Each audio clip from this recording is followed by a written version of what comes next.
Welcome to the Vikings Now. I'm your host, Patrick Siepman, joining you with some breaking news. The Minnesota Vikings, shocker, they just went out and signed Byron Murphy Jr., the corner from the Arizona Cardinals, in a big-time move. I mean, this is a huge move for our Minnesota Vikings. Kwesi, Adofo-Mensah making moves at night. And in today's video, I'm just going to be breaking the whole thing down. You know, it's been a long day. It's been a crazy NFL free agency. The Vikings have actually been way more active than I thought they were going to be. I thought the Marcus Davenport pickup was great. I've actually really started to kind of change my tone and change my kind of perspective on the Josh Oliver signing. And now this is just the icing on the cake here. Byron Murphy, in a kind of the biggest need for the Minnesota Vikings was corner, and you go out and you fix that just like that. Byron Murphy Jr., he's coming to the Minnesota Vikings. And guys, this is why you hit that subscribe button. No matter the time of day, it could be late at night, no matter what I'm doing. If the Vikings are making a big time move like this, of course I'm going to want to get up on here and talk about it with you guys. So hit that subscribe button. It's free. It really helps me out a lot. It makes, a little more motivation to just do these videos for you guys and just talk about it. It's just guys talking ball. So go down there and hit that subscribe button as let's break down this Byron Murphy signing for the Minnesota Vikings. And I think this is huge because I think this allows the Vikings to really go anywhere they want in the NFL draft. Like, obviously, I do think corner is still a need for the Vikings, and would I be upset if they took a guy like Devin Witherspoon, Christian Gonzalez, or Joey Porter Jr., or Deonte Banks, any of these corners in the draft? No. But adding Byron Murphy, I mean, this cornerback group, let's just say the season started tomorrow, it would have been Andrew Booth Jr., a Caleb Evans, and that's about it. After the release of Cam Dantzler and with Duke Shelley being a free agent still and Patrick Peterson going to the Pittsburgh Steelers, this cornerback group was thin. And obviously in Brian Flores' defense, and obviously any defense in the NFL, you have to have corners. And especially nowadays with how easy it is to throw the football in the NFL and how the rules kind of favor offense, you are going to need to have corners that can get up and can play. And Byron Murphy, He's that guy. I mean, this is a big-time deal. The contract details are 2 years, $22 million. So, honestly, I think Spotrac going into free agency, they had Byron Murphy at, I believe, 13 and a half. So Vikings getting him on a little bit of a deal. But his PFF grades from this past season, he was a 66.7 overall grade. His run defense was a 73.6. Obviously, you want your corners to be able to tackle a little well. But he had a 63.7 pass rush, 63.9 coverage grade. He was okay. I mean, PFF obviously didn't grade him out the best in the cornerback room, but he did only have 33 tackles on the year, 9 stops, 1 sack, 3 missed tackles.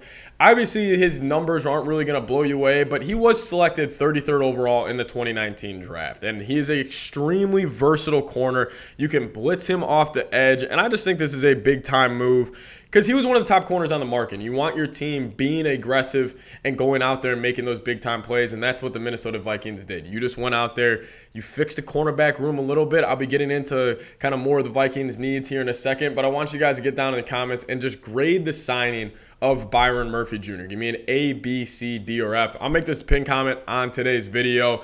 I'm going to have to go an A. I mean, especially it's a 2-year, $22 million defense or deal, and you're really starting to see this defense completely turn on its head. It might have 6, 7 new starters from last season, but go down there. I'll make it the pin comment. You guys get hit with the YouTube ad break. Let it play. Go answer the pin comment right down there.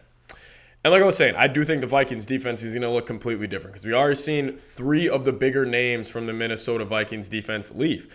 Dalvin Tomlinson, he's with the Cleveland Browns. Eric Kendricks, he actually went back home and went with the Los Angeles Chargers. So shout out to him. That was a pretty cool story. I think he's actually going to be a really good fit there for the Los Angeles Chargers. That's a very talented defense. If they could stay healthy with J.C. Jackson, Khalil Mack, Derwin James, and now Eric Kendricks, happy for him. He went over there in Los Angeles. And then obviously Patrick Peterson going to Pittsburgh. Honestly, I think that's a pretty good fit too. I mean, he's going to be playing with guys like Highsmith and then T.J. Watt. So those guys are going to get pressure on the quarterback. And Patrick Peterson is a ball hawk, so he's going to have a lot of chances next year. Expect him to get a lot of picks. But now on the Vikings side of this, I mean, it's going to be different. You're going to have guys like Byron Murphy, Andrew Booth Jr., Caleb Evans, Those guys are going to have to step up, and you expect guys like Zadarius Smith. I still think he's going to have to step up. But my kind of group of Vikings players that I really want to focus in here for the tail end of this video is the second-year defenders, and there's 3 of them. Brian Asamoah, Andrew Booth Jr., and Caleb Evans. Those 3 are extremely aggressive, extremely physical, and extremely fast. And they fit very well with the Brian Flores system. And then the next group of like the free agents that we just signed of Marcus Davenport and now Byron Murphy Jr., I think this defense going from a very slow kind of that soft zone coverage that we saw with Ed Donatel to now going to a very aggressive and just versatile, fast defense, I am extremely, extremely excited. Because if we said it all last year, I mean, we were just saying if the Vikings defense could just mess around and be top 15 and top 10 in the league, this team could have won a ton of more games. And I know the Vikings playoff game against the Giants, everybody likes to talk about that 4th and 8 check down for right reason. It was a bonehead play by Kirk Cousins. I would have liked him to take the chance downfield, throw it to Jefferson. Obviously, it would be more aesthetically pleasing that way. However, he had a great game in the playoffs, and the offense kind of had it going the whole year. They're floating around top 10 in just about everything and really saved this defense on multiple occasions. But really, in reality, the Vikings defense was what let us down this entire season. And now adding guys like Byron Murphy Jr., we still have Danielle Hunter, who I'm excited to see him back because I do think he still has that extra gear left. I've been a fan of Danielle Hunter since he's been a rookie. I understand he's coming off 2 major surgeries, but I still think he has a lot left in the tank. I'm hoping we hang on to him. Expect Zadarius Smith. He's probably got to go, but I'm excited to see guys like Byron Murphy, Brian Asamoah, Andrew Booth Jr., Caleb Evans, Marcus Davenport, even Harrison Smith, how versatile he is. It really seems like the Vikings management, like Kwesi, what he's doing is kind of getting a roster that fits his coaching staff. I mean, the signing of Josh Oliver even, he knows the Vikings love to hang out in 12 personnel, and that's what Kevin O'Connell excels at. That's what the Sean McVay tree excels in. That's what he did. He got him a blocking tight end and Josh Oliver to pair up with a TJ Hawkinson, who he got last trade deadline, and he traded him for a second.